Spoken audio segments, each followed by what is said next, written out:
What's up, internet? That took longer to like redo than I thought it would. We are back, and I believe we had an interesting character conversation going on here between Emily Pumpkin and Mike. What are you guys theorizing? I was asking Emily Pumpkin if she wanted to be my as yet unnamed Minotaur character's like manager for fights, because I'm going gladiator, so I was thinking probably more like a pit fighter than like a Roman Colosseum. Like, I mean, I could do that kind of thing. It just seems. I feel like I can get you those kinds of deals. Right? Yeah, because you're the bard, so you're a face. Like, amazing. So before becoming a seeker, right? Before joining this guild, you took like fights, right? Like for money, and you knew Emily Pumpkin as your manager. Yeah. That is hilarious, and I fully approve of this. So I do need to know, though, how did a fairy manager meet a Minotaur gladiator? Like, what is the story behind this? I feel like the story would have been, as all good bards know, if you're going to sing about something and give heroic tales, you need good source material. And there was a Minotaur that couldn't organize a good fight. So obviously the bard had to orchestrate good fights to make good stories. Yeah, so most of my old original stories are just him kicking the shit out of people, but I just put a different name on it, and then everybody loves it. So the Minotaur isn't even famous. You've changed the names. I'm the man behind the legend. I love it. Exactly. There's a legend of a hero. It's always here's a legend of a hero, right? Who beat 5 men and a lion in the ring. Yeah. But everybody thinks it's a man, but really it's my Minotaur. I like the idea that at some point a bar fight started like because of you, and I happened to be there, and I just like kicked the shit out of everyone in the bar, and you were like, "Kid, you're going places, and I can help you get there." And my Minotaur was like, "Okay." That is awesome. That is awesome. So you've named your character Emily Pumpkin.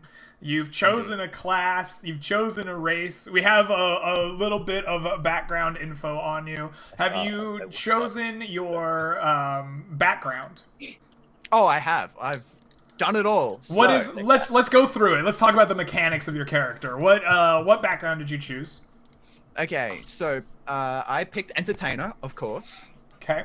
As a well-known singing bard with her baby-sized, what is it called? I even wrote it down. Harp. I have a baby-sized harp. It's literally this big.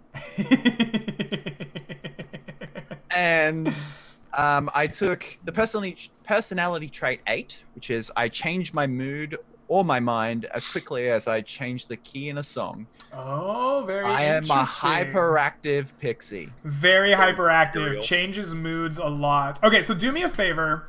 Leave your... You can pick a flaw if you want. I don't mind that. I've done them all. Leave your bond blank. Leave my bond blank? Yes. Even better. Beautiful. So you chose a flaw, you said. What is the flaw of entertainer bard Emily Pumpkin? My flaw is I have trouble keeping my feelings in check.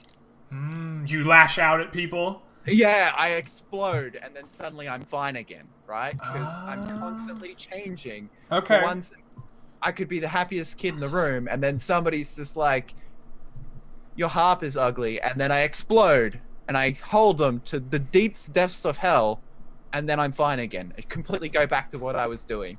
Okay, very, very nice. So you are a bard. You have your basic proficiency. What else do you get as a bard at level 1? You have some proficiency in a disguise kit, because I can make disguise kit. That's what it was. Thank you. Hilariously, I also have proficiency in the disguise kit as part of the entertainer background. Yep. I help my Minotaur friend here look fabulous for his fights. Beautiful, beautiful, beautiful.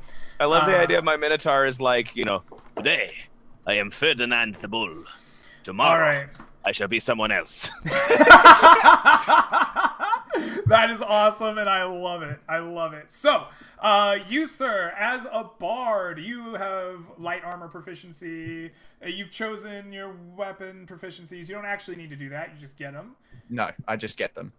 You've chosen a harp. What else, instrument-wise, do you play? You have 2 other musical instruments that you are proficient in. I think singing doesn't count, so we're going to go with a flute, and we'll just go string instruments. So that'd be the all string instruments.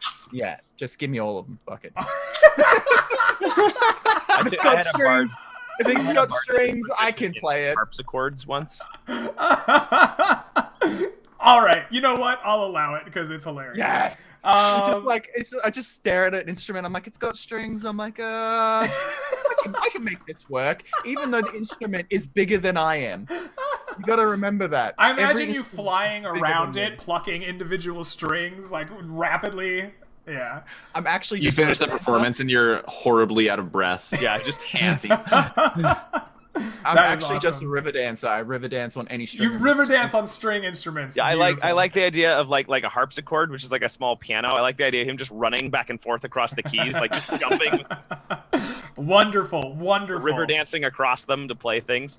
And Learns then my tap dancing to hit the Minotaur, keys who faster. as a entertainer is also proficient with an instrument, just have it standing there with a triangle and just like ding, ding, like it.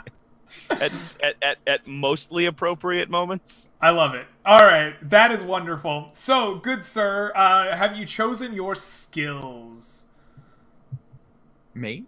Yes, Emily Pumpkin. I automatically get acrobatics and performance. I'm not 100. That's to go with my backgrounds. Perfect. No. Okay, acrobatics and performance. Inexpensive. How many more do I get? 'Cause You it'll get take to me 2 seconds. choose any 3 skills as a bard. Any 3. Oh, stealth, sleight of hand, and persuasion. Boom. Stealth, sleight Actually, of hand. no, I'm going to swap out persuasion for intimidation. I am a very intimidating. Well, I've got intimidation. Okay. You should put that to persuasion, and then Yeah. we're a matching pair. We play good cop, bad cop, but I'm the good Exactly. cop. Exactly. You're bringing the coffee and stuff. Oh god. You're like, don't make the pixie angry. You won't like it when the pixie's angry. And I'm like, oh, I'm gonna get him.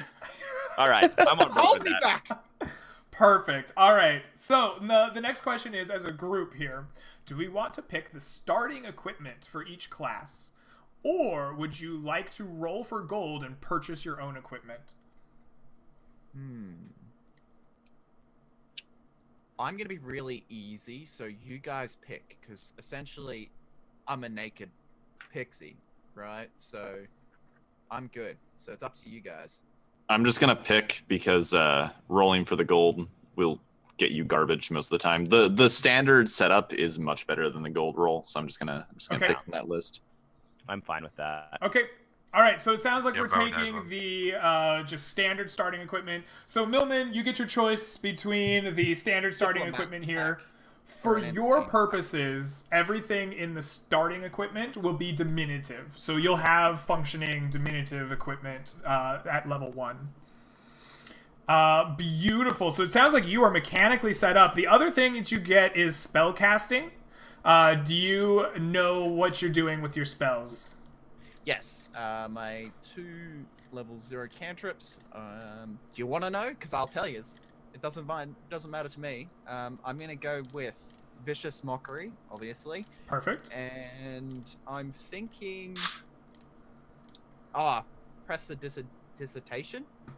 Awesome. Very good choice. Prestidigitation is a great cantrip.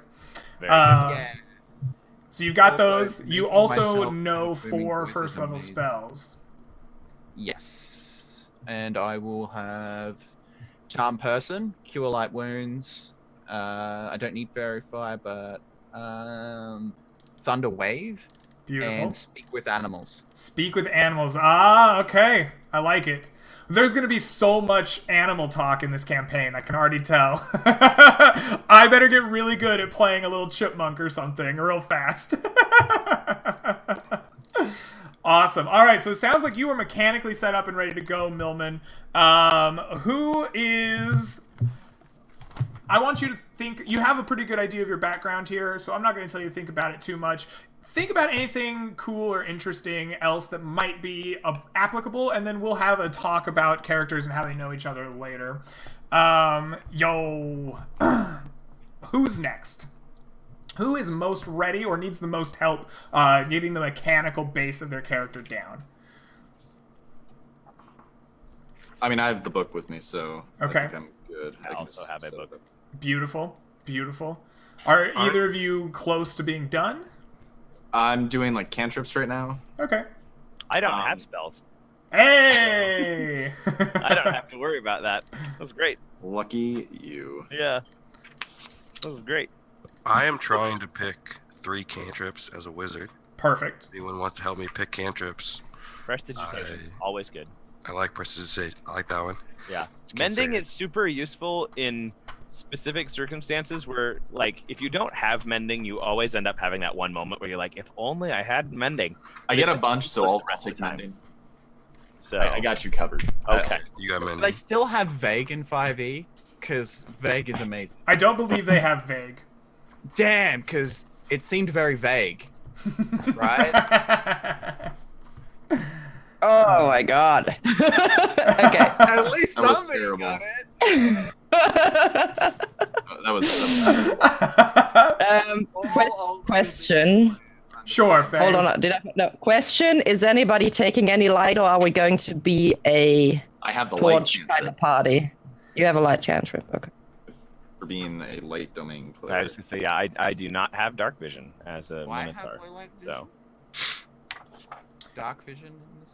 I Didn't did give us not light. specifically give you dark vision as a pixie race, but I do think that until you level up and you get more pixie magic, you are a little bit underpowered in terms of racial bonuses, despite the very powerful flying ability. So if you want dark vision, I will give you the option to pitch it to me. Come up with your best reason why pixies have dark vision.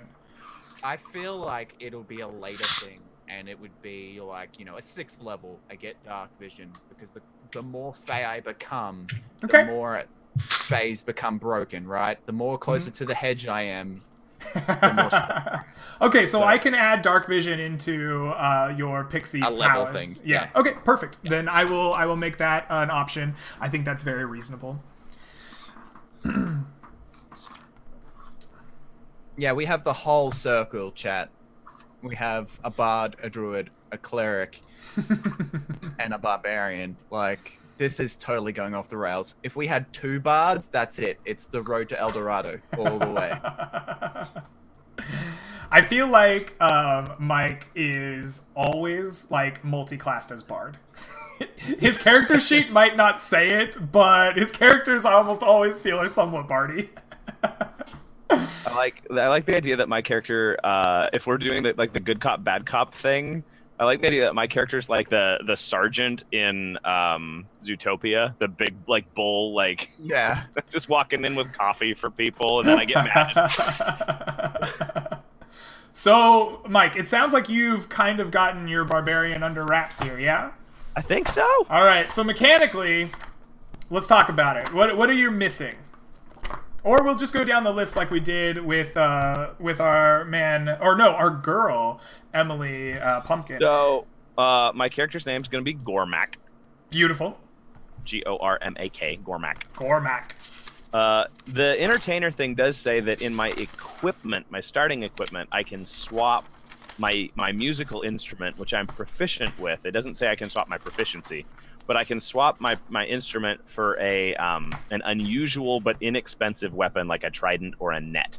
Yes, sir. And I'm proficient with martial weapons as a barbarian, so I was thinking maybe like I'd have like a whip or something. I am absolutely okay with you being a whip user.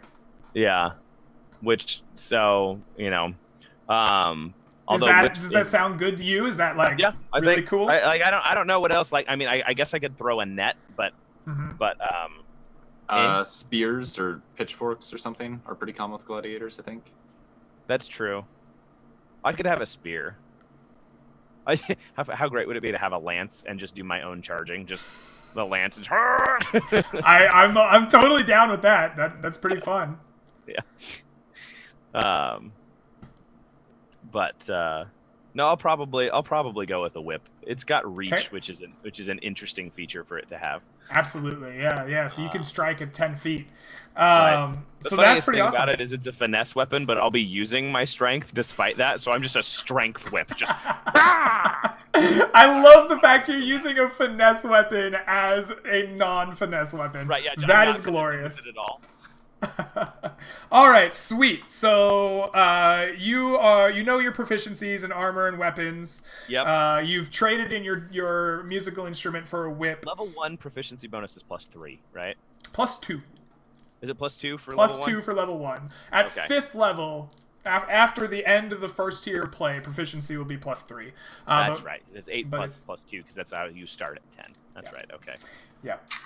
I had So- that slightly too high.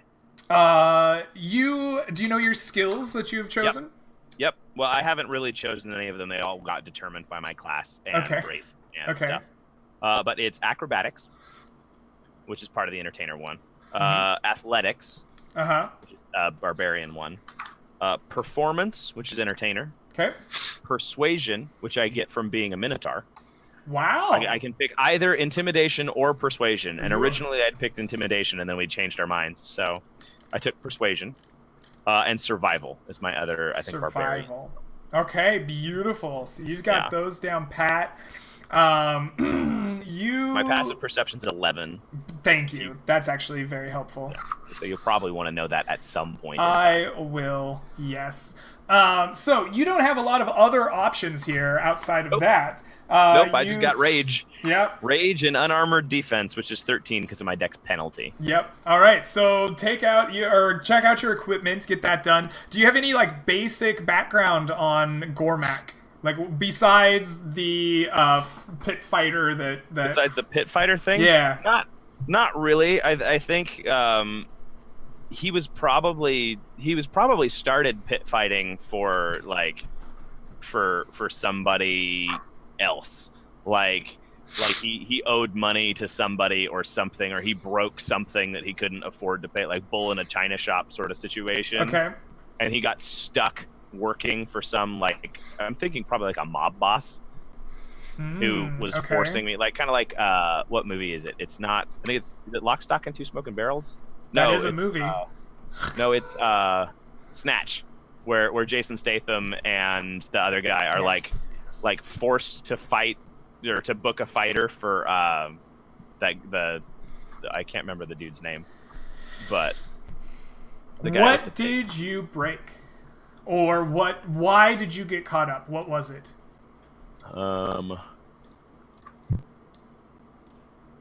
It's probably got to be something kind of fragile and vaguely important. I mean, it doesn't necessarily have to be a broken thing, but that's kind of one of the things you said, right?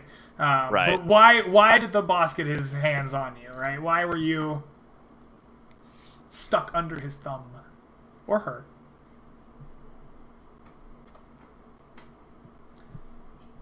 I don't know. Anybody have any good ideas for something that my character could have broken? Sure. Think it on definitely has to be an antique vase in an antique vase shop. That I was shouldn't thinking start with. like antique vase was one of the things that came to mind. Right, you shouldn't have been in there in the first place. Why were you even in an antique vase shop for one? But then you broke everything. Perfect. that. All right. That is an option. Yeah, you could be in an antiquary and have broken a very, very valuable ancient vase. I love the drag and drop feature on this. Thank God. Drag and drop is What? very nice. and Spells are real so fun. easy. All right, think on that, and we'll Okay. we'll come back to it to pay off a debt. All right, very cool. So same advice I gave to Millman as we move on. Think about why you became a seeker, why you left that life behind, and we can talk about that as we like nail down who our characters are and how they interact with each other. Did you choose a personality trait or a flaw from the book? I haven't yet. No. Okay, I'm not overly concerned by that, but if you do choose to, let me know. So, Dan, it sounds like, looking at chat, you're struggling a little bit with some cantrips. Chat's helping you out. Do you need... Yeah, I'm going with Firebolt, Minor Illusion, and I think Prestidigitation. Okay, all right. Well, you rocked it. All right, you got Firebolt, I Prestidigitation. thought you said Fireball for a second, and I was... No, I wish. You get Fireballed. You get Fireballed. Best cantrip. It is. It's the best cantrip ever, Faye. I You're picked right. the wrong class. I want to be on that one. That'll be a splat book far later in 5th edition when once the power creep is out of finally balance. Yep. This race gets Fireball as a cantrip. It'll be in like the Apocalypse Stone Yeah. splat book. Awesome. All right, so you're a wizard, Dan. Have you chosen a name? Not yet. No. Not yet. Okay. I was All right. the cantrips were holding me up for a second. The I'm really cantrips were trying to holding decide between Prestidigitation and anything else. Because I kind of don't think I need Minor Illusion and Prestidigitation. Okay. So I was That's when you're thinking like, maybe- look over there. There's an illusion, and then you're like, "Mwahaha." So, what other types of things, like, before we talk about a specific cantrip, like, what are the types of things you like to do as a wizard, right? Like, what would you like to be able to do magically on command? Because the idea behind a cantrip is that this is a little piece of magic that you've played with and worked on, and you practice it every day, and it's just so ingrained into your person but through just tons and tons of work that you can just kind of do it on command, even absent-mindedly, right? So like, what kind of things do you do as your wizard, right? What sounds cool to you? And then maybe we can pick a cantrip that suits it. Well, I'm thinking about going as an Abjuration Wizard. Okay, yeah. And so I'm thinking maybe an Abjuration spell, because I don't think I have any yet.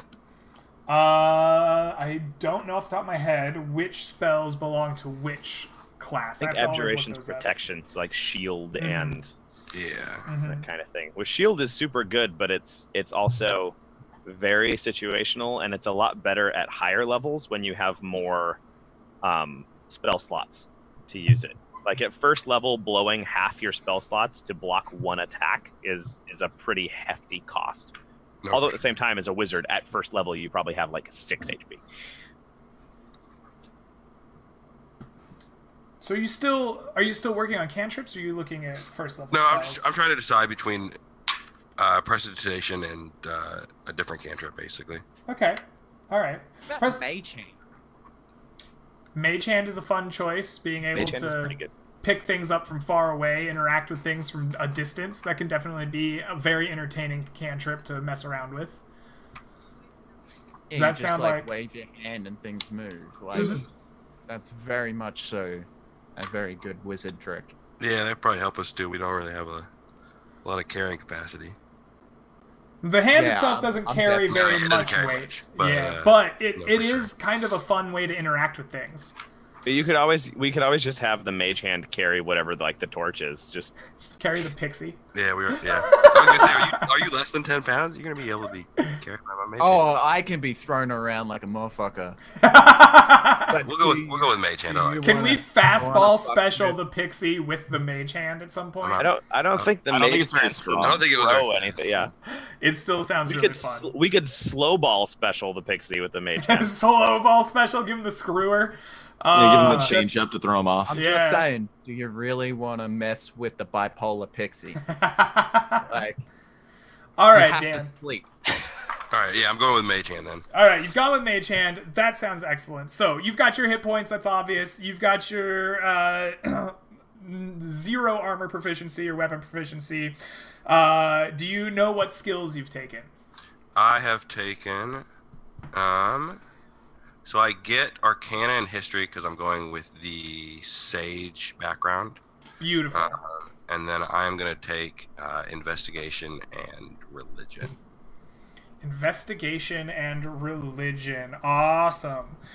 Did you get a second skill from your sage background?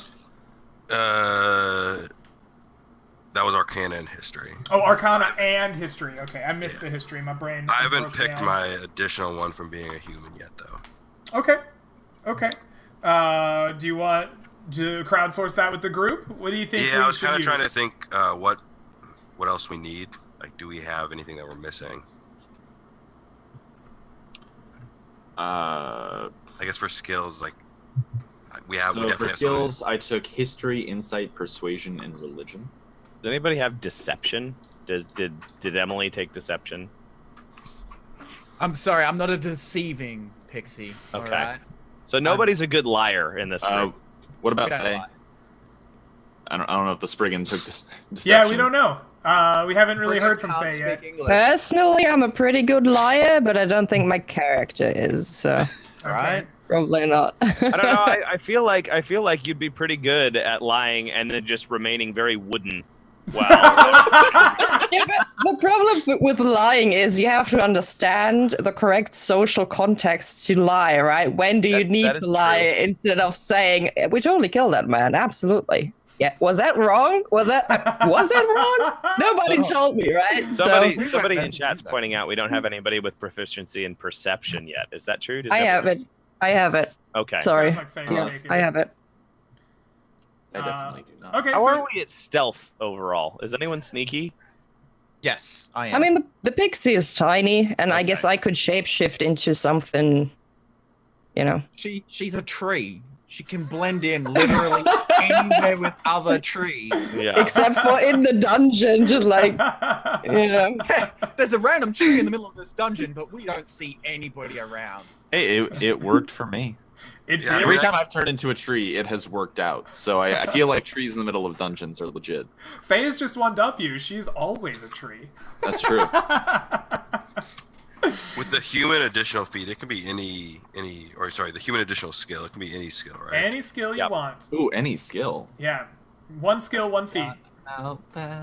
So, it sounds like the group has a little bit of a hole in deception and perception. If those are, oh no, Faye has that.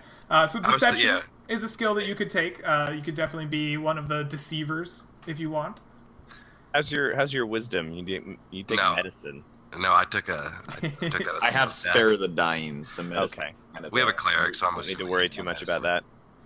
that. You Unless I go never down, think which you case we're need all it screwed. until the cleric goes down.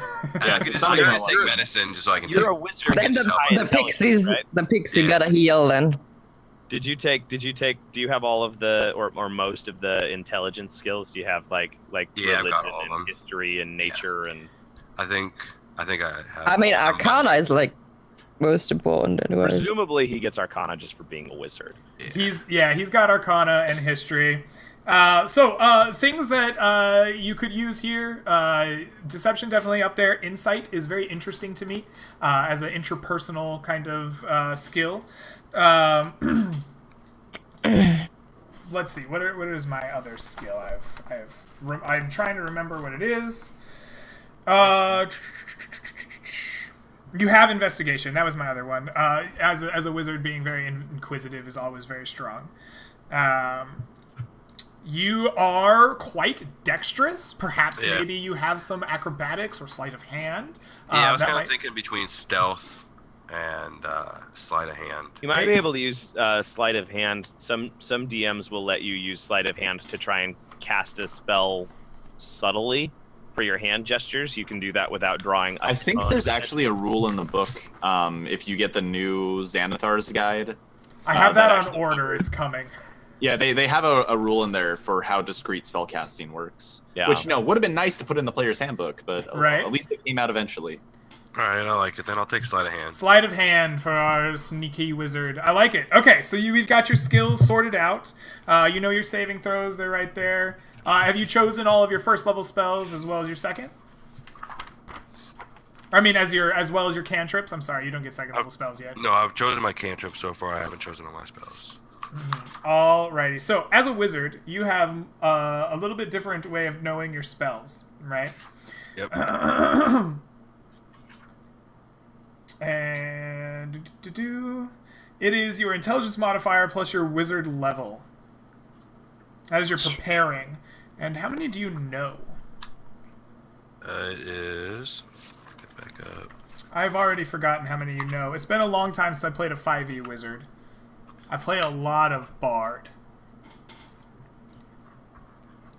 All right.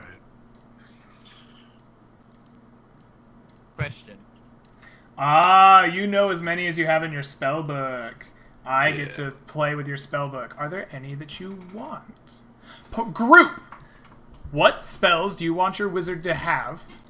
Dan, what spell do you really, really want? And then I will make the rest of them. He needs fireball, electric, lightning bolt, I get fireball. I get firestorm. What's the other one? Finger of Death. Yeah, finger of death. Wish. Shit. Wish is a really good. Wish is important. Yeah, definitely wish. Can't forget wish. What's the portal one? We need. A... Let's see. First level spells. Detect magic can Yeah, be as long pretty. as I have identify and detect magic, I guess. Okay, that's so fine. you are really into identify and detect magic. I will make sure that those are in your spell Mage book. armor is kind of clutch for wizards, especially if you're going abjuration. Yeah, I'm thinking about being an abjuration wizard, so I'm saying probably at least an abjuration spell. Okay. Let's see. If there's a lot of Fey in this campaign, sleep might not be super useful on account of being. Yeah, I don't really like sleep. Most Fey I creatures wasn't are planning on immune taking to sleep. Witch Bolt is really powerful if you manage to hit with it, and it's really useless if you miss. Witch Bolt is like is a huge like coin flip. Like either it hits and you do a shit ton of damage with it, or you miss and looks like you wasted that spell slot because it doesn't do anything if you miss. It's not like the other leveled spells that do like half damage on a miss. That one's all or nothing. And at first level, a lot of the time it's nothing. Yeah, I was thinking identify, shield, read magic, and or Chromatic is Orb that on can this be one? pretty useful. Detect magic. You're not. I think Chromatic Orb lets you pick what kind of damage you do when you cast it. Sorry, which one? Chromatic Orb. It's an Chromatic evocation Orb. spell. So, when you Dan, you- your AD&D is showing. There's Yeah, no you're right. read There's magic. no read magic. You're right. I was like, wait, there is no read magic spell. yeah, Chromatic Orb you can pick whether you deal acid, cold, fire, lightning, poison, or thunder damage with it, which is really useful if you're fighting something that has any kind of elemental resistances. You can be or weaknesses. You can be like, oh, I'm just gonna cast a different element versus like Firebolt, which always does fire damage.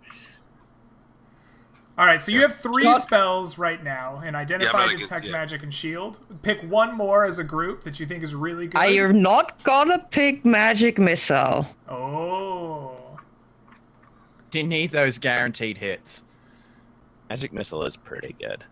Plus, Magic If Missile you don't take it, I request that in your backstory it says that everybody at Wizard Academy bullied you because you did not know how to cast Magic Missile, right? Everyone's like, what do you mean you don't know how to do that? It's like I just can't get the bolts to go straight. Okay. They always miss. You're right. It always comes out as this colorful orb, no matter how much I try. The more we talk about it, the more I like kind the of like idea it. that his character is like cross-eyed or I kinda something. don't wanna know That's why Magic his Missile, spells yeah. always miss. Is good. So you don't want Magic Missile. All right. No, I have Firebolt. That is awesome. Firebolt. It'll work. All right, so Wish your they 4 had spells. called Firebolt something else that sounded less like Fireball. So your 4 spells are Identify, Detect Magic, and Chromatic Orb, and Shield. And I will choose the other 2 that you're going to start with in your spell book, and then we will have you learn spells as a wizard. You're going to find them Dan, in the world, learn what's from up? them. Do you want to do shield or do you do mage armor?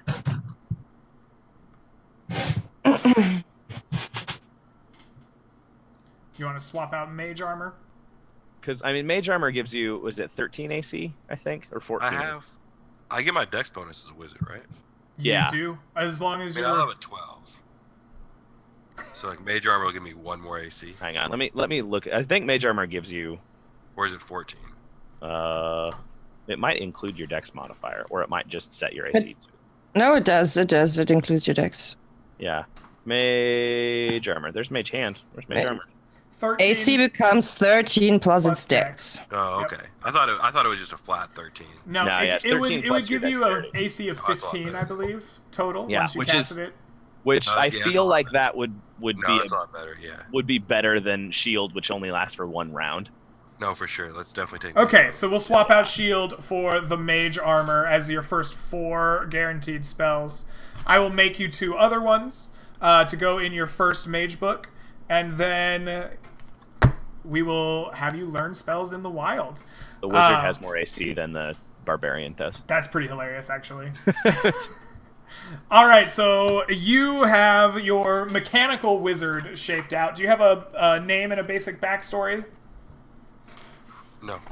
All right. The spells are the Spells are the most important thing right now. All right. This You is work. the fastest character creation I've ever had to do as a barbarian. It's like, what's my name? Okay. Done. Sean, we can't hear you. Your mic doesn't seem to be working. Ah, I forgot I muted myself. There you go. Oh, I was wondering. I thought you were just You're like. doing a me. That's my typical thing to do because I got a slider, and Yeah, I'm see, like, I can mute myself in Zoom, or I can press the button on my microphone, and I alternate between the two, and then I forget which one I did, and I don't unmute myself. All right, so I'll come back to you on some basic background stuff, Dan. Sean or Faye, do we have a character we can go over, or do you need some help picking something? I can help. I can take help with the name. I Okay. am horrible at names. Are you human? Yes, human cleric. Of like a fire cleric, right? Yeah, light, which is pretty fiery. A light Mhm. fire cleric. he's the most blandest name we can think of. Jim. Tom. Tom. Stuart. I think he should be Tom, the light wizard, the light cleric. All right, I Tom. agree. Tom, it is. What's your Tom. last name? You need an epic last name, but a really bland first name. Tom Lightbringer. Lightbringer. Yeah, there we That's go. it. Same idea as me. Yeah. It's Tom. Wow.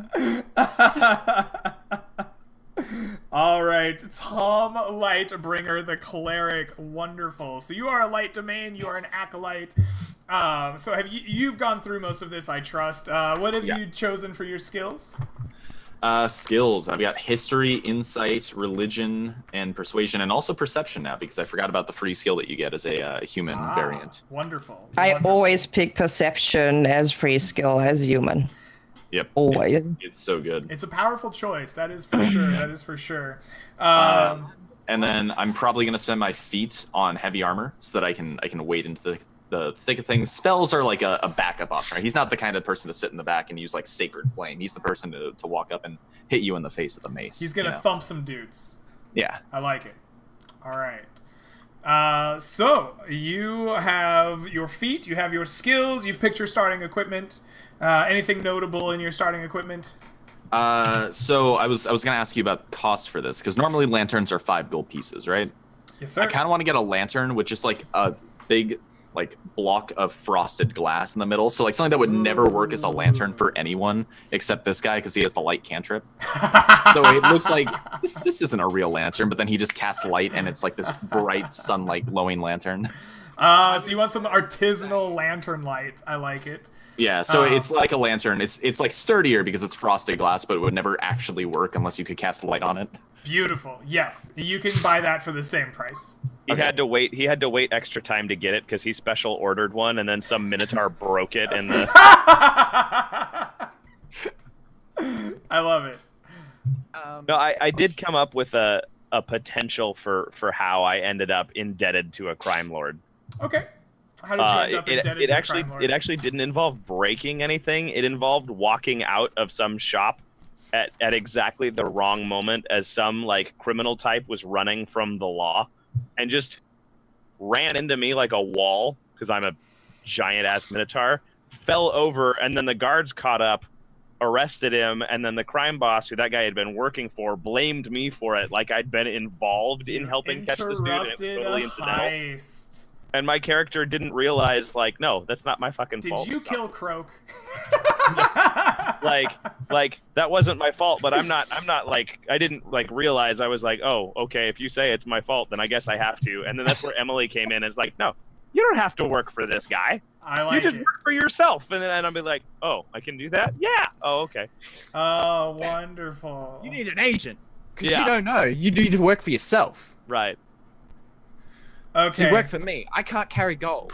It's heavier Yeah. than I am. Yeah. So you carry the gold. I Make very how much like does that Emily story. weigh? Because it probably is like a few gold coins would weigh more than. I carry 15 gold coins, which will happen to be on your belt, Yeah. because I weigh approximately 2.5 gold coins. I have decided. So if I pick up a gold coin, I literally weigh nearly double my body weight. This is That's great. amazing. That's amazing. All right. There's a workout montage, and there's me picking up a gold coin and putting it down again, just over and over again. Very funny. All right, Gormak, thank you for that. We have got that sorted out. Back to Tom Lightbringer. You, sir, have 3 cantrips. You've chosen them, I assume? 4 actually. I get light for free for being light domain. Ah, perfect. Light domain. Yes. And then the others I took, I was considering Sacred Flame, but instead I went with Mending, Spare the Dying, and oh god, I didn't write Sacred Flame off actually. What was the other one I was gonna take? I think it was Thaumaturgy. Thaumaturgy. Okay, beautiful. And your spells work a little differently, as I'm sure everyone knows. You have access to the entire clerical list. You choose the ones you want each day. And I get Fairy, Fire, and Burning Hands as like free spells at level 1 essentially. Yes, as domain spells for being a light cleric. Awesome. Which just means they're always prepared. I don't have to like spend slots on them. All right, all right. Beautiful. So, you, sir, have a little bit of a background. You were an acolyte in a temple of Bridges, and Yes. now you're leaving there to find the flame of inspiration, the passion of inspiration. Yeah, once again. it's like it was a stifling life. It was bland and it was boring and it was dull, and he's looking for something that feels meaningful to him. Okay, okay. Were you in a temple in Sarmanath? Or another large city-state? Or were you perhaps in the fields, in the small towns that dot the countryside? I mean, Sarmanath would work. That could be. That could be. He's a Sarmanath local. Okay, okay. Very interesting. Should you spend your whole life in the temple? Yeah, I don't usually do the personality stuff in there, but I guess as someone who was raised in a temple as an acolyte, he has like history and stuff like that as proficiencies. He's probably fairly like learned on a lot of subjects, but he probably doesn't have much experience in the real world. So he's probably very theoretically smart, less so in terms of actually applying practice. Okay, okay. So you left on your own to find passion in your life. The fire of Bridges elsewhere than the temple. How did everyone react in the temple to this? What was the reaction to you leaving? Some people were probably. I think it was probably pretty open. Like, yeah, you gotta find your passion. That's what we're all about, right? Okay. So I think it was probably fairly good terms that he left on.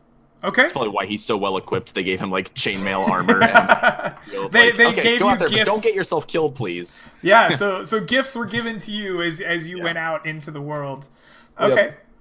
Very nice. So think a little bit about why you became a seeker. I guess maybe that's self-evident. It was a guild that allowed you to find this passion. But think about it. How you came to choose to undergo the training and become a seeker. And that leaves us with Faye. I hate leaving you to last all the time, Faye, but welcome back. If you had a chance to go over your druid. What do you mean, welcome back? I've been here all the time. Well, Like, okay, what well, the welcome hell? back to the spotlight. Welcome back to the main feature. Yeah. Yeah. So I've been thinking a little bit, and I'm gonna take I haven't even talked about my background yet, so I'm not entirely happy with the backgrounds because I feel it's difficult to fit them to a tree person. Okay. But I think I can go with Outlander and just do it as a, not like the hunting kind of person, but more like somebody who lives in the wilds, right? Like with the Do you group want of. to like mix and match a little bit? Maybe some from Outlander, some from like Hermit. Yeah, the thing is, like, I do like Hermit, but it has like a religion kind of thing. So I'm actually cool with taking like the stuff from Outlander, but calling it like a hermit or something. Sure. That's like fine by me. I have no just, issue with that at all. And- Yeah. Okay, and I might just pick the hermit equipment instead because this has hunting traps and stuff, and like, and Yeah. So I'm not entirely sure, but I'm not gonna, mix anything else. So I've been thinking about my spells, but also thinking about my flaws, and what I think is I'm gonna be afraid of fire. Definitely. Yes. Right? Yeah. Obviously. So no produce flame for me. I'm gonna go with Did you Sean, did you say you have mending? Do you have mending? Yes, I have mending. Okay, you have mending. So I'm gonna go with Druid craft, shillelagh. I can't. Shillelagh. Shillelagh. Shillelagh. Shillelagh. It's a Okay. Celtic word, so it sounds Right. super weird. Shillelagh. What I'm was gonna it use that- get that. I had a player in a game, and I'm pretty sure Mike was there, who called it like Shillalag or Shillalag. I don't know. And that Shillelagh. Shillalag. I always think it's called shillelagh, but then it's like it doesn't It's not- That's look not the how way it's it spelled. sounds. So you second guess yourself. Yeah. Yeah. I think my favorite D&D pronunciation was the DM who had his dungeon full of braziers. Yeah. Ah, nice. I made that mistake one time. I said it once. Yeah. All right. Just So- don't use the word. You're taking Shillelagh as well. Is that all of your cantrips? As Druid craft, and Druid I'm craft. getting a third one. So what I've been thinking is, I'm not sure. Do you only do players' handbook spells or also Xanathars? Well, I have Xanathar's Guide on order. So, if you have Xanathar's Guide and you know the spell that you want to take from it, take it. And when the book gets here, I'll read it. Okay. It's actually... You don't have Princes of the Apocalypse, do you? I do not have Princes of the Apocalypse. Okay, because I was going to say all the spells from Xanathars are also in Princes of the Apocalypse. They're the Okay. elemental spells from Princes. Or you can check the Grimoire, which is online as well. That has all the spells too. Do you know the Grimoire? I Yeah. do not know the Grimoire. I use the physical books when I play. And so Yeah. I only have Pretty- the ones that I own. It is pretty damn good. I'm gonna link that to you. I'm not a man made of gold. I can't afford to get them shipped to Australia. That's fair. That's totally fair. I get it. The whip piercing damage? I think it is. Hey, Greg, Yes, sir. for your campaign, is there like you said that it's on the verge of becoming high magic? So, are there like universities that wizards study at, or is it more of a Traditionally, apprentice? no. You won't Apprentice. find Hogwarts in the Midlands. That's what I was thinking based Yeah. on. So the way the majority of wizards learn is through apprenticeship. They find or are selected by a mentor, and they mentor with them. You, being a player character, can not be from the Midlands or be from the one academy in the Midlands somewhere, if that is what you desire. Right? We will make the fiction match you and how you want to play your character. But in general, in the Midlands, apprenticeship is the way it happens, and this is part of the reason why you don't see as many wizards in small towns, because or spellcasters in general. Yes, they exist. Yes, you will find them, but it's easier to become an apprentice to learn in a larger city. So magic users tend to accumulate in the larger cities. Okay, yeah, I like that then. I'm definitely thinking go with being a wizard's apprentice. Wonderful. No, I just gotta think of a reason why I would stop being a wizard apprentice and go out adventuring then. Sure, yeah, absolutely. Think it up. Possible explanation is you learned what you can from them, right? Not every wizard master is going to be a 20th level caster with all the arcane knowledge in the world. Maybe you just found the guy with 6 spells in his book and you made it happen. Or maybe he's a guy that runs a shop or something, and he was like, you know what, we've apprenticed as much as I can do for you. I gotta focus on my business now. Like, doing more work with you would just be too time consuming. There's lots of possible explanations there. Well, it's just a different subclass, right? Like they're a different school than you are.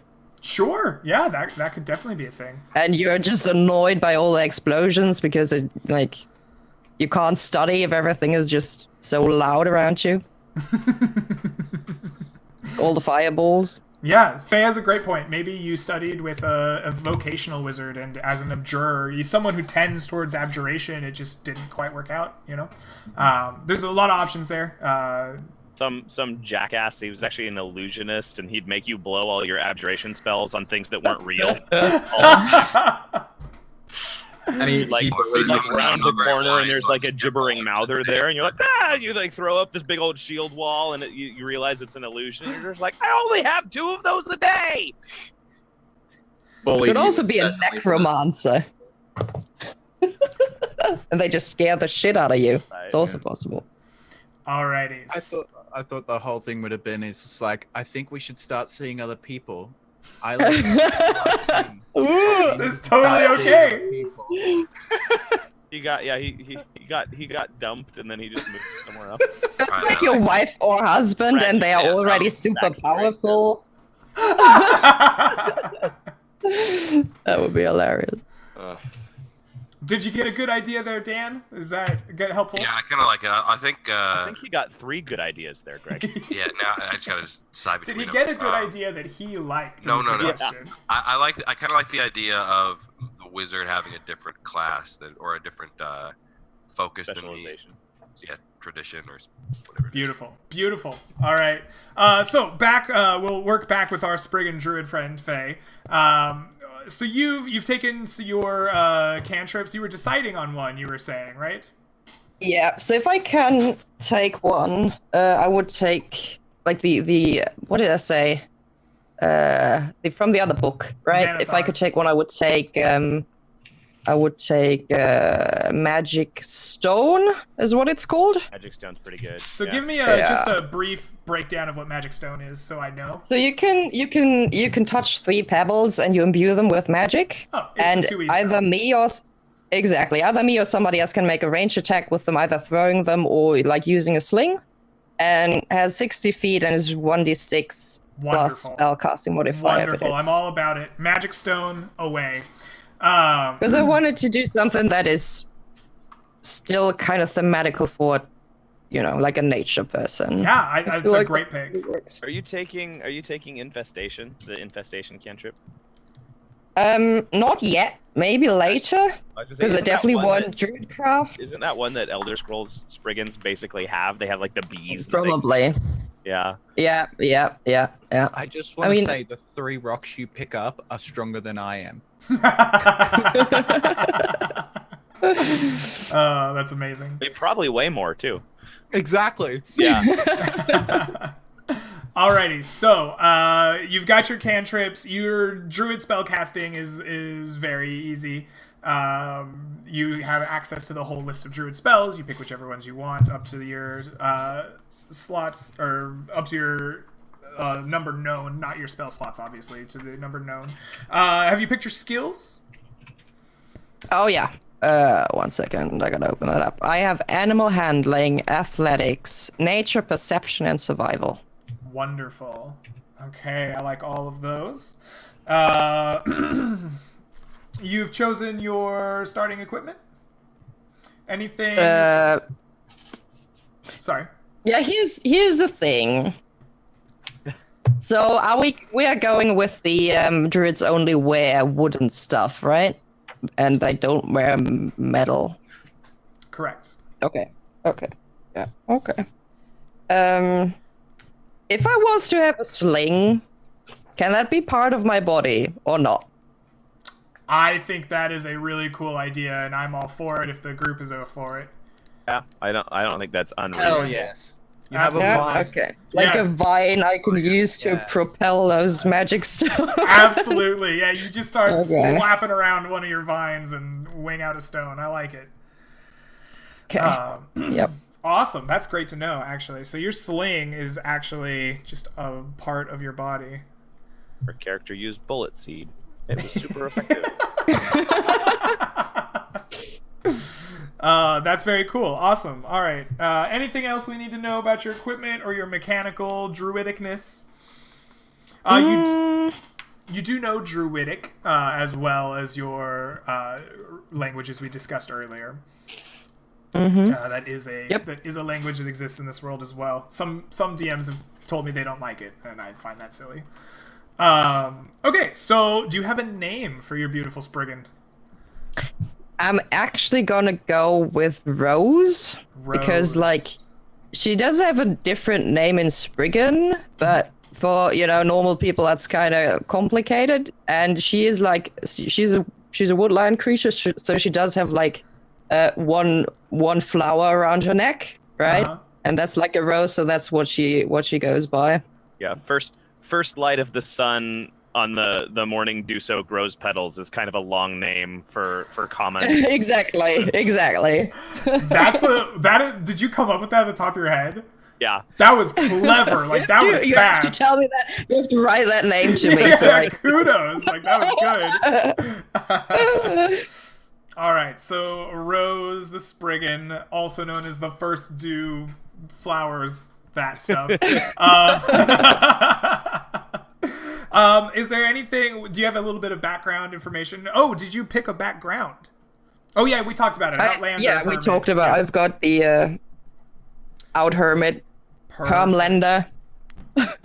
So let's have a talk about Spriggans a little bit. You are a new race, basically, that we're creating. So, did you step out of a portal as a race 1,000 years ago or so? Were you magically awakened in some way, or does your character not know? Is this maybe something that is not common knowledge to you and your tribe or your group of Spriggans? So Spriggans are very down to earth people mostly. They feel that they have a certain duty to fulfill, right? For my Spriggan, I guess tribe you could call it. It was to like protect, the forests that they lived in, and I don't know what else was in the forest, like a druidic circle or something. And basically anything else didn't really matter, like where do we come from? What is our purpose? It's like you're right here. You're supposed to protect nature and these things here, and we are not gonna ask any questions, right? Because questions lead to trouble. Awesome. Would you and say it's you were a thicket, a woodland, a woodlot, or a stand? I don't know. I think it depends also which area I'm from, right? So I don't know. Which is also I will also have to figure out which region. Yeah, because I'm not sure. Greg, you said you would think about whether they are different kinds of Spriggans, right? I think that in the Midlands, there are mostly and almost exclusively in the minds of the common folk, wood Spriggans, right? However, in the world at large, it is quite possible that there are Spriggans that come from stone or come from water or somewhere else. But we have not, in the Midlands at least, we have not seen any of these. These are just rumors on the wind. But there could be such a thing as like an Arctic Spriggan or something. There could very well be. In fact, occasional travelers do come to the Midlands from other realms in the world of Thoa, and they bring with them stories of wild and fantastic creatures and peoples and races all the time. So yes, a Spriggan would definitely be potential Arctic or stone or whatever as well. Yeah. Okay. Yeah, so I guess it was just, I mean, it's also Spriggan, you also probably live longer if you just stay in place instead of traveling and going adventuring. So, you just sit in some soil for a while collecting water. I just have a feeling the longer you stay in one place, the harder it is to get around. Get away, yeah. It's just like, so maybe you have to leave if you're really young because, like, you want to be stuck there like your mama and papa because they can't move anymore. You go through that angsty teenager phase where you're like, I don't ever want to be here again, and you have to like leave and find somewhere else. All right. This grove is the worst grove, and then you get older, and you're like, where I grew up was actually not that bad. Maybe I should move back there instead of settle down, have a few kids. Yeah. So, where do you come from? Are you a Midland Spriggan? Am I a Midland Spriggan? What else is there? There are many Where's the map? realms in the world. The map that you see is a map of the Midland region. Everything that you see on this map is considered part of the Midlands. There are continents to either side of the ocean. There's a realm far north of the Elvendar. There's if you follow the river south, it will lead you. Excuse me. If you follow the river south, it will lead you to another realm as well. But this area here is considered to be the Midlands. Could you say it's the land down under? Sure. The to the south is the land down under. All the Spriggans down there are thunder focused. Exactly. Yeah. They Or ride poison. marsupials occasionally. There's two camps. They're either all poisonous or they feel the thunder. That's it. Exactly right. So I'm not okay. Would the Midlands work? Like, is it it would be a grassland area as well as forest? I take it, right? Yeah, so if we look at the map here, let's take a look. We see that there are 4 major rivers, but that is not all of the rivers in the Midlands. Smaller water kind of carries itself throughout. You'll find rivers, creeks, whatever.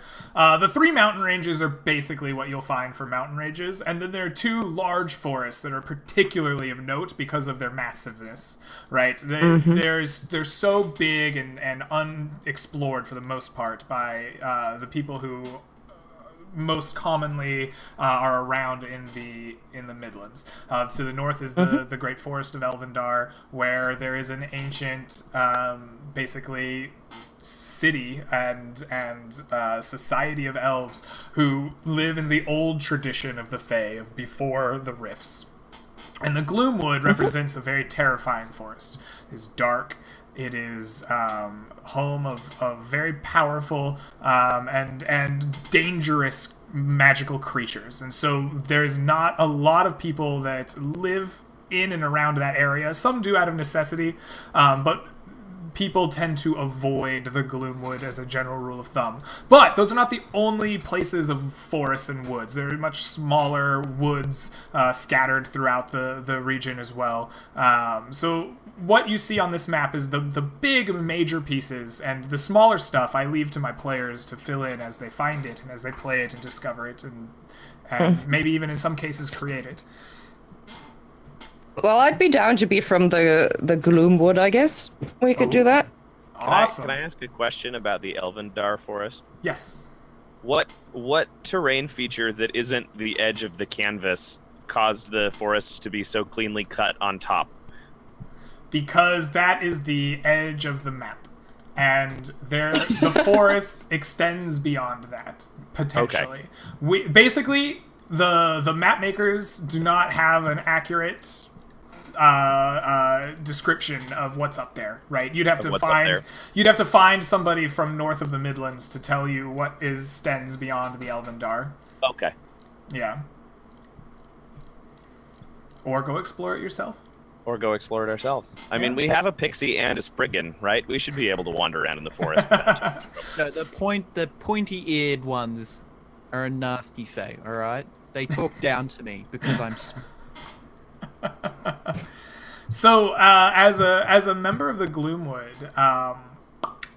you are, you're in a pretty dangerous, powerful place, right? The group of Spriggans that you come from, what was your relationship to the powers that be in the Gloomwood? Did you serve them? Were you perhaps protectors of the forest in a different way, perhaps unrelated? Bro, I would say that, nature always tries to keep itself kind of in check, right? That's what it does all the time. Sure, yeah. Balance. So I guess it's part of the powers that keep stuff in Gloomwood together. Like, they try to keep the balance, or they try to keep whatever evil is there, at bay in the woods and from, taking over the rest of the woods. Beautiful. All right, I like it. So your people are kind of like a little oasis in the Gloomwood. This traveler that found themselves would probably be very, very happy to see some Spriggans and be safe for a night's rest in the Gloomwood. Very excellent. I like it a lot. Okay, so have a think about your character and why they became a seeker, and what brought them out of the woods to Sarmanath and became a seeker or applied to become a seeker.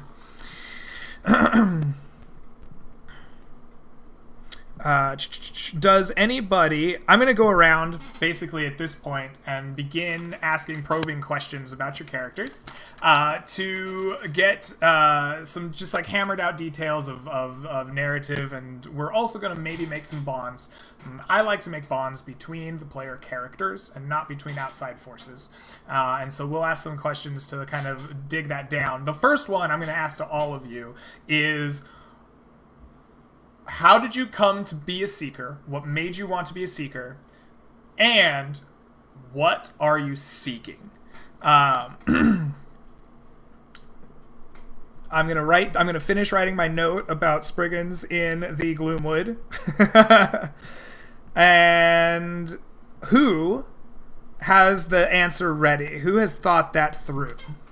I'm good to go if nobody else is. I'll jump off. I think I'm good too, so we'll let Millman go first. Sounds good. Okay. So the two questions. Why am I a seeker? Because I want to get home to my family that is on the other side of the old portals. Okay. You wish to return to the other realms. Oh no, I just want the people from the other realms. I don't want to go back. Okay. Because all right. the stuff on this side is way better. But family's on the other side. So is your character like thousands of years old, or are you just trying to bring your family back together? I think it's more bring my family back together. I feel like I'm the offspring of two warriors that came through, which is hilarious thinking about pixie warriors. But You're also a giant disappointment to the family, right? Like they were these really strong warriors, and you're just like, we had to. I want to be an actor. My parents wanted me to pick up the great sword, but here I am singing for. You still have the family sword, you know, but you're not really good with it. I still carry the rapier, but like, you know, it's just for show. And what I'm like, the reason I joined is for that, and what I am seeking is either a way to get a portal reopened or find artifacts that can relate to that, right? Like I want to be able to reach through and get stuff from the other side, aka the hedge. So you are seeking the other side of the portal. You're seeking family, essentially. Yeah. How did you specifically choose to become a seeker? Like, what brought you to Sarmanath? I would have said this was the closest place that I have traveled to the guild, right? Okay. Like, this, let's say I didn't go to any town that had a guild headquarters. Okay, all right. This is basically the home of the guild. So you sought to be in the guild specifically. You just sought out the guild, and that's why you became a seeker. Okay, wonderful. I haven't seen pixies in a long time, so I want more pixies. Damn it! I've got to find me a fine man's and settle down and have some more little pixies. All right. I can on this side of the hedge. All right. Let's go over to Sean. I haven't heard from you in a while. Why? What are you seeking, and how did you become a seeker? Tom is searching for his muse, I guess. He's looking for something meaningful to him, right? He doesn't know what that is. He's not really entirely sure what he's looking for. It's about the journey for him, right? He's looking for something that will matter to him personally.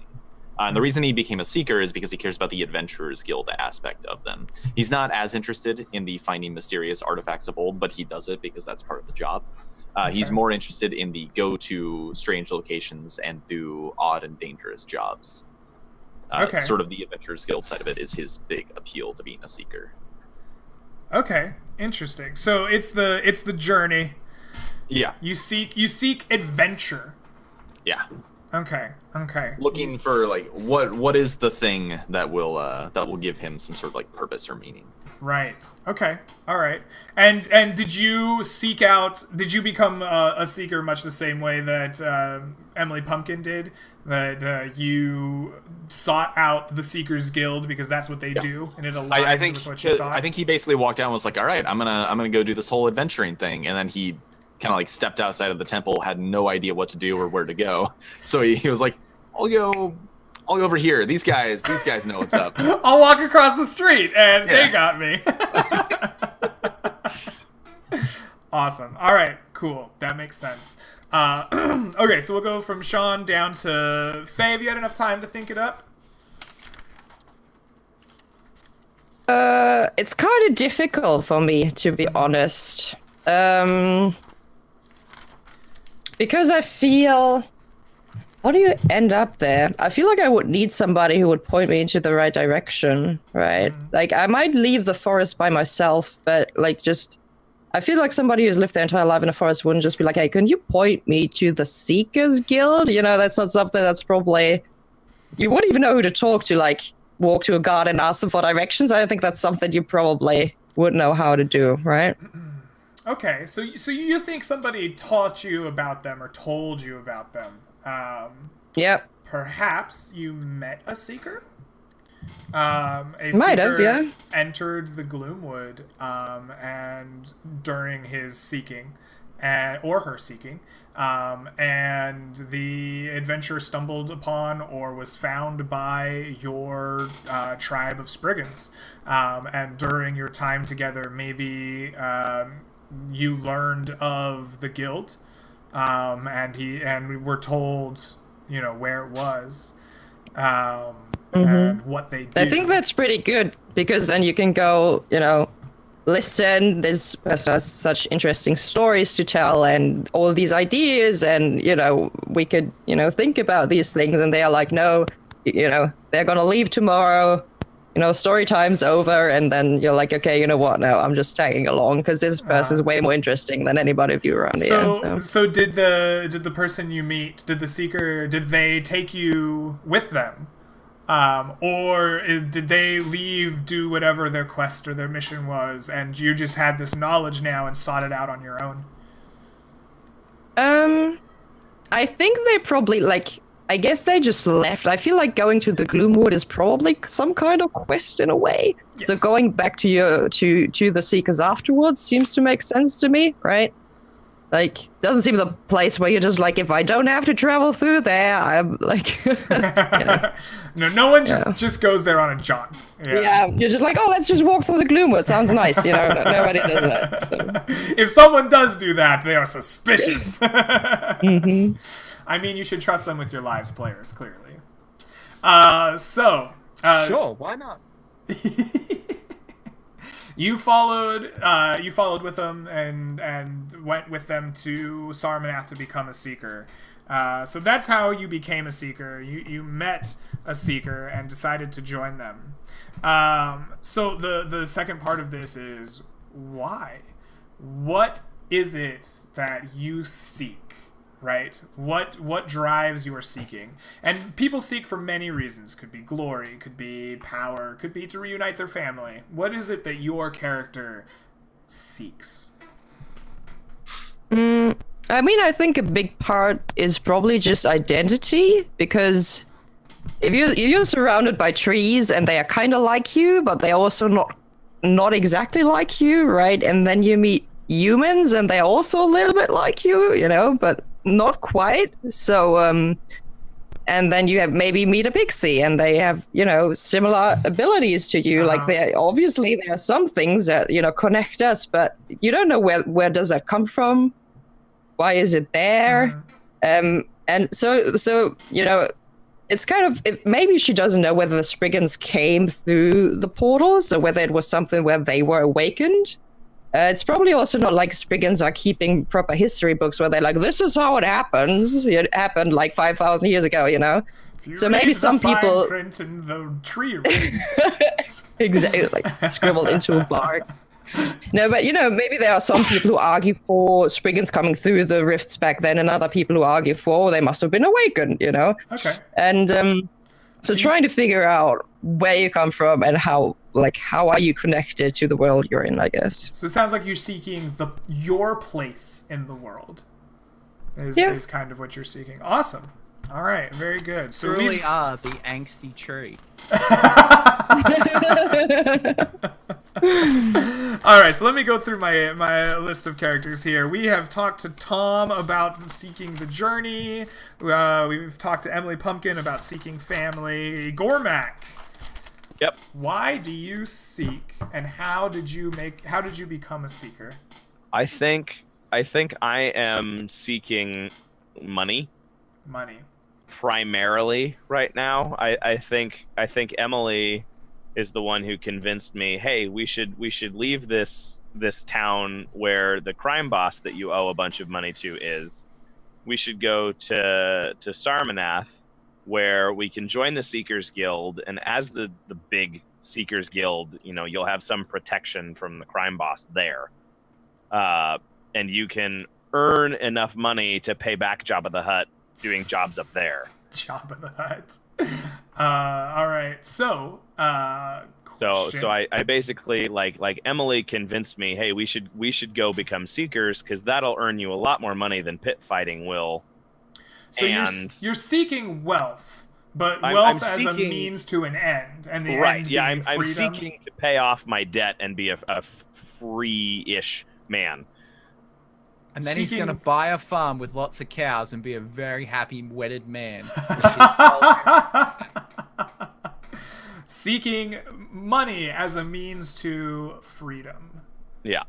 Okay. And you became a seeker at the behest of your meeting with Emily. Yeah, of Emily Pumpkin Spice or whatever her last name is. Her last name is Pumpkin.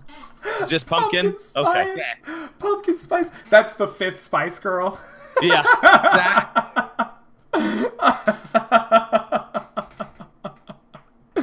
All right. So Emily informed and basically dragged you into the right. Emily Guild. wanted to become a seeker for her reasons, and Gormak needed a way to pay off. So that it seemed like a convenient reason to kind of travel with my new friend and help her achieve what she was trying to do while also getting me out of debt. Wonderful. Okay, I kind of like the idea of having this Jabba the Hutt style character out there that's got like a price on my head and I owe a debt to, and that does lead me to a question of where are you originally from? I don't know. Where's a good are any of the little cities on this map like? Is there like a criminal element to Coldwater or to Colvere or? So there's a criminal element anywhere there are people, right? People inherently set up some element of criminality. Is Sarmanath the capital of the Midlands? There's no real capital city. They're more like city-states? They are essentially city-states for our intents and purposes. They are united by some shared culture 1,000 years back, and the old road of the Old Kingdom runs between them in places. But they are governed themselves. As specifically Far Arden to the west. Is run by a essentially thieves guild. It is an open secret that the people of Far Arden are controlled by the Lamplighters, and the Lamplighters are a bit shady. You don't do deals with the Lamplighters lightly. Okay.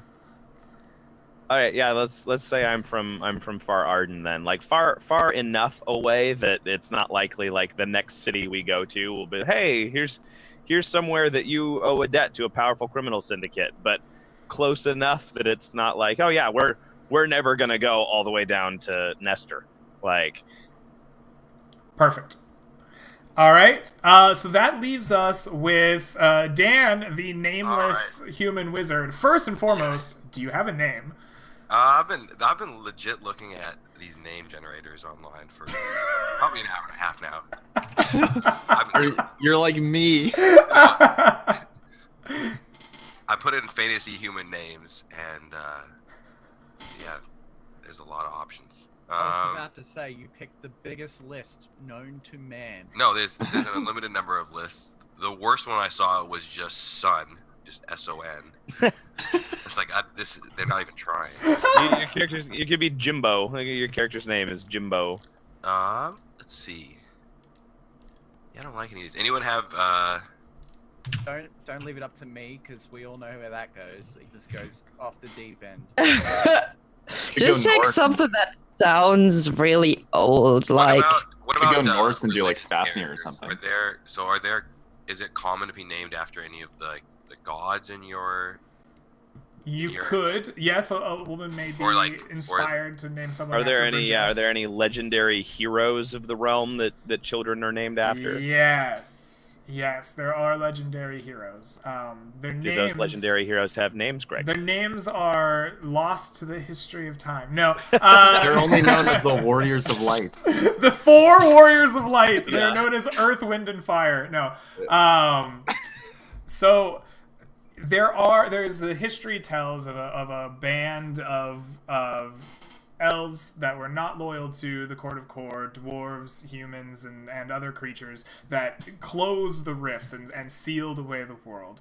And their names are not like specifically known, right? This was like a large conglomerate or group. But specific to the Midlands, there are essentially names of power. And in the tradition of Sarmanath, there are 5 dragons that rule Sarmanath.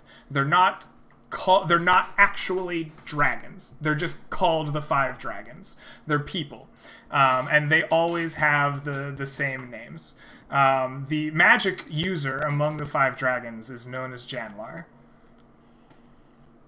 So that would be a potential name of heroic intent. And do people name their children that, and then It could be. they become? Yeah, it would not be uncommon to see a Janlar, much like it would not be uncommon to see Jesus. All right, I like it. We'll go Janlar then. All right. And then, so I'm thinking for why I joined the Seekers. As a wizard, I'm thinking something pretty simple. I'm a wizard seeking knowledge. And I think why I came to the Seekers, I'm just looking for people of like-minded ilk, also searching for knowledge. I think maybe I was originally from around here even. Okay. Maybe was training with a wizard in the area, but after I learned that decided that I couldn't learn anything new from him, decided to move on toward self-training, being self-taught, and Okay. kind of seeking knowledge myself that way. So you trained with a wizard and left and became a seeker instead to seek out your own knowledge. Is knowledge in and of itself what you seek, just knowledge for the sake of knowledge, or is there a means to an end there? No, I don't think so. I think I'm just kind of seeking knowledge in itself. I think everything that my character has gotten as good in life has come through having more knowledge, and so just Okay. this being a wizard, I'm able to do that because I know many. Like I'm smart and I have read a lot of books and I know a lot of things, but It's not enough. There's always a ravenous need for more. Yeah. Okay. Exactly. Yeah, just always need more knowledge. Okay, I can get behind that. And so your mentor wizard was that in Sarmanath that you learned? Yeah, I think so. Okay. Did you grow up in Sarmanath, or did you come from like a smaller town somewhere else? Did the mentor meet you in a small town and go, this boy has the talent? Yeah, I think something along those lines. Maybe I grew up in a smaller town. Okay. Do you have a name for the hometown, or do you want me to name it for you? You go ahead and name it. I know you in names. All right. As Dan spends the next hour and a half in the name town generator. No, thank you. No, thank you. Okay, excellent. So, let's go down this list Especially here. small ones are super easy to name, though. What's this town's name? Greenfields. Big Hill. That's probably going to be a name that Right? you run into. Yeah. So, Millman, you did a thing. All right, he did do a thing. Let's talk with our Background. druid for a second. We are going to ask you a question. Who here is someone that would fit in your homeland? And would you take them home to meet your Spriggans? Ooh. Oh dear. I don't think the fire cleric is a is going to do this frigate. Well, it's also Dude, light, sunlight and stuff, you know. So It is, which is interesting, right? And Like, very I think that's really, most plants. it's a really good combination. I mean, wildfires are a natural phenomenon, so you can't really blame Tom for starting that forest fire. In some places, like the land down under, that's how the Spriggans like procreate. They wait for the fires to come, then they all spread their seeds and grow new.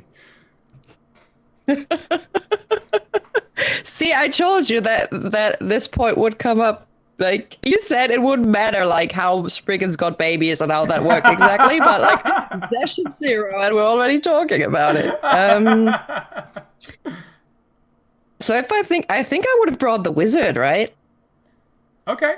So Because wizard up, like, if you would show somebody, you would bring, because a wizard is a person of knowledge, and you'd be like, but listen to him, you know, like all the stuff he knows, right? Yeah, So I so- feel like probably the wizard. you think Janlar would fit in amongst the Spriggans in your homeland in the Gloomwood?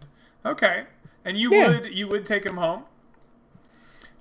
So my question to the two of you, Janlar and Rose, what bond can be created out of that between you?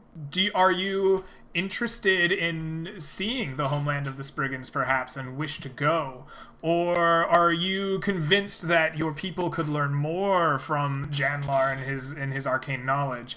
Is there something else that comes to mind? What bonds you two together? I definitely like the idea of me wanting to learn more about her homeland and the Spriggans. I think that makes a lot of sense with my backstory. Okay. But I'm not sure if do you want to go? Like, are you someone who wants to go back to where you're from, or are you? I think it's not entirely clear, right? Because it's not sure if there's something I can go back to at all, right? I think. But I feel it's... In this case, we're talking about the home in the Gloomwood, not necessarily The proper Gloomwood ones, right? So just if he would be somebody I would trust and would be interested in bringing in Yeah, general, from where right? Because it's you- not our goal to go straight to the Gloomwood. From is it? where you like grew up, like your hometown, these family Yeah. members and other Spriggans, right? He's someone that would fit in well. You said so. Like, is he someone that you would take back? I mean, maybe? fit in well, probably. Okay, I don't think he would fit in well because he's not a tree, Yeah. right? Right. So here's the thing: the pixie would probably fit in best, right? Like without any question. But if I want to, if it's somebody I would want to bring back to convince my people that there's more out there and that they need to seek, then it would be the wizard, right? Okay. Okay. So the question is, do I want to please the people there? Well, Because I don't think that's up to that's you, what my is that- character is trying to do. You know, I think Yeah. my character is probably somebody who's like, listen, right? If you're not listening to me, at least listen to him. Okay, so sounds like you want to bring the wizard Janlar to enlighten your people. So maybe there's a bond between you that one day we will enlighten the Spriggan race by bringing Janlar to my hometown. And Janlar, you wish to study and learn what you can of Spriggans, and hope to one day convince Rose to take you to her homeland. I think it's also that if you are if you are kind of a magical fey-like creature, you just have that, right? But that doesn't mean you know how it is produced or where it comes from. And then you have a wizard, and I'm just looking at it and I'm like, how are you doing this? Where does it come from? And he can try to explain to me. So if you channel magic, it comes from this place, and then it goes in. I'm just like, I don't understand any of this. Sure. What? Abjuration? What is that even, right? So I think it's like, trying to understand how that works exactly in exchange for like knowledge. And it's like, I guess we just have lots of talks about things which are sometimes fruitless, because then you don't even know what you're talking about anymore. Maybe yours has nothing to do with your homeland. Maybe yours is like, I will pick the brain of Janlar to learn everything he knows. To learn the mysteries of the Fey people, or of Fey magic. All right. So I like that. I like that there a lot. Let's talk to our barbarian, Gormak. Gormak, what appetite fuels you? How will you satisfy it, and with who? What appetite fuels you, and who will you satisfy it with? I actually envision Gormak being kind of like Ferdinand the Bull-ish, like actually being a very like peaceful creature that isn't inherently violent, but with just the most explosively violent temper when stirred to anger, that like when he rages, he's like a completely different person who will just destroy things until such time as he calms back down again. And that being something that he like has accepted about himself, like just knowing like, yeah, I have a temper. I don't fight it. There's no point in fighting who I am, but that's not who I am. So maybe your appetite is anger. You are fueled by anger, and you will... Who will you share that with? Who will you share that expression of anger with? I don't know. All of the other characters seem... we have a wizard. Maybe the fire cleric. Maybe yeah. I feel like his understanding of fire and its dual nature of being light-giving but also destructive. He has probably the best understanding of how I'm a peaceful creature who can also be stirred to acts of great destruction. Okay. So let's think of a bond for Tom and Gormak here. I think that Gormak obviously wants to share in the passion of anger with Sean. Perhaps on the battlefield? Perhaps somewhere else? You want to essentially bring that passion to him. Maybe I will teach Tom the wonder, the passion that is releasing your anger. Sean, do you have an idea for some kind of inverse of that? That's true. He did take heavy armor proficiency, so he's interested in battle. Yeah, we're gonna be frontliners. What would be an inverse for that? Or anything that sparks your desire to roleplay. I don't really know how I'd match that bond on my end. Because I mean, yeah, we probably are going to wind up being like two connected characters because we are like the two frontliners, so we're the two who have to have each other's back. Well, perhaps you will have a different bond then, but yeah. Okay, so you don't think you can match that, but I think that is a good starting point for Gormak. You wish to share the burning desire of anger, right? The release of anger with Tom, and maybe make him appreciate it. Or does that sound? Your face is telling me maybe no. I I don't think Gormak necessarily hungers for anger. I think he just like releases it. I feel like he almost hungers more for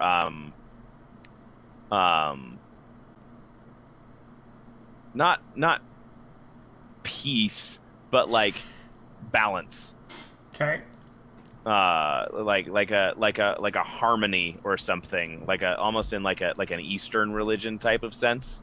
A healthy unleashing of emotions. Right. Yeah. Of releasing that anger allows you to be balanced the rest of the time, and it kind of sounds to me like you might have chosen the wrong person to share this with. Correct me if I'm wrong. Maybe you do want to share it with Tom, but maybe you want to make Emily understand the tranquility. That's true. Of balance. Emily does have wild emotional swings, doesn't she? Maybe the release of anger, right, as a means to balance in the rest of her life. Perhaps you wish to provide that guidance and that understanding. I wish to share the appetite of anger so that Emily achieves balance in the rest of her life. This is gonna be such a toxic relationship. Well, I was if you guys throw the dishes. Yeah, I was thinking Emily and Gormak kind of already have like a bond from the like shared backstory. So I was looking to tie Gormak to another character, which was part of it. And I was just thinking the Spriggan and the Wizard didn't make as much sense to me as like the Fire Cleric of because Fire has a big like dual nature as well. Was my thought process. Okay. But maybe you wish to delight in the balance or the duality of Bridges. Maybe it's not something you want to share, but you wish to partake in the duality of Bridges. Like take Bridges the fire god, and right? the yes. Okay. The fire god, the fire and the passion there, but also the balance that comes with it. I could see that. I could see Gormak being really interested in Tom's religion, and like dragging Emily along. Like, come on, let's go listen to this guy. He's really interesting. Like, and Emily being like, I'm just gonna sleep in between your horns during service. I'm not listening to that. Exactly. That guy doesn't know how to play that string instrument. Why do we have to be here? Gosh. Okay. If I have to listen to one more church organ, I'm going to kill myself. Okay. I will set this whole place on fire. So I think that's a good bond for you then, is to tie yourself to Tom. Be like, I wish to partake in the duality of Bridges. The fire and the passion, but also the flip side of that. All right, she's also a goddess of fertility and smithing and control. Okay. Bulls are symbols of fertility in many cultures. We're there's a lot of potential fertility symbols in our party. It's a little funny. Okay then. So let's go to Emily, our bard. You're a bard. You have many knowledges. Who have you shared a secret rite with? And why do you trust them? I'm gonna go with Daniel because it's really easy for me to make a bond with a Spriggan. And obviously my Minotaur buddy is my Minotaur buddy, right? I'm the little buddy, he's the big buddy. But with the wizard who's seeking knowledge, he can help me and I can help him because I'm looking to open the hedge, right? I want to get through one of the portals to get family out, where that is forgotten knowledge. And he's all about that. Yeah, I mean, that makes a lot of sense. I agree. Both of us kind of seeking similar things, that would definitely lead me toward him. And it's probably taboo that we open the hedge, so it's a secret that we keep between each other, right? Like he's all about, I'm all about forbidden knowledge, right? That sweet delicious apple. But at the same time, we shouldn't know this because I'm probably going to open it at some point if we do get to that point, and all hell is going to break loose Again. And it's going to be a Fey-sized hole, so it's going to be amazing. It's not going to be little like I am. It's going to coat the night sky. Yeah. And that also makes sense for Dan's character, who, allying himself with a Spriggan and a Sprite. It seems like he has an intense interest in Fey magic, which is probably really different than the arcane magic that he studies. All right. Oh, that's awesome. So I think that a bond between you two is that I have shared a secret knowledge, a secret right with Janlar. And so we share the secret. We must keep it, right? We must keep our confidence from either the party or from the world at large. We've joined in this pact together, and so we trust each other, right? I think the party would be fine to know it, but as a general rule of thumb, right, something that is forbidden knowledge is forbidden knowledge for a reason, and we're not going to tell our higher-ups that, we're seeking something that could literally bring on the apocalypse. Yeah. Like, this is the reason why 1,000 years went down with the merge.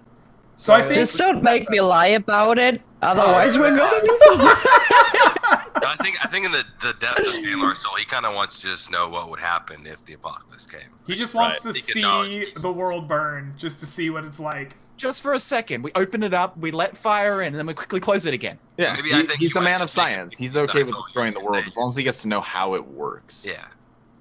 Awesome. Okay, so I think that's your bond with each other. Is like we share forbidden knowledge and a secret desire, and we will keep it from those who would harm us for it. Awesome. So let's talk with Tom then. Tom, you've yet to really find a bond with somebody. So The name is so ordinary that you keep saying, let's talk with Tom, and I'm like, oh wait, there's a Tom in this call? Yeah, I know. I've thought that a couple of times too. I will tell you now, my name's not Tom. He's not talking to me. Alright. So I can't pronounce my name. So Tom is not looking to do this whole adventuring thing half-assed, and I think one consideration here would be that he wants to become a person worthy of becoming a character in Emily's stories.